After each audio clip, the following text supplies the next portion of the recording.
ایک دفعہ موسیٰ علیہ السلام نے کہا یا اللہ میرا جنت کا ساتھی کون ہے؟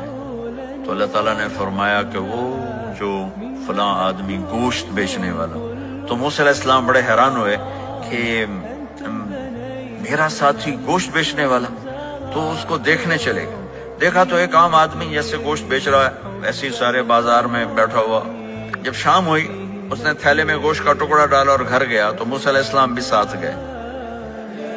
تو اس نے جا کر گوشت کو کاٹ کے ہانڈی میں چڑھایا، آٹا گوندنے لگا، آٹے کو رکھ دیا، پھر سالن تیار کیا، پھر روٹی تیار کی۔ ایک عورت بوڑھی یوں کر کے چارپائی پہ لیٹی ہوئی تھی، اس کو ہلایا جلایا، ماں جی اٹھ کے بیٹھ گئی۔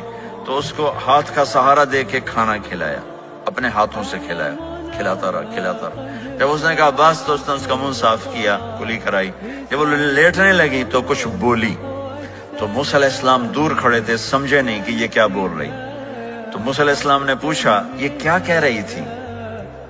وہ کہنے لگا حضور کیا بتاؤں کیا کہہ رہی تھی، جب بھی اس کی خدمت کرتا ہوں تو یہ مجھے دعا دیتی ہے کہ اللہ تجھے جنت میں موسیٰ کا ساتھی بنائے۔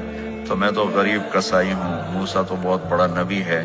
تو موسیٰ علیہ السلام نے فرمایا تیری ماں نے تیرا کام کر دیا ہے، تیری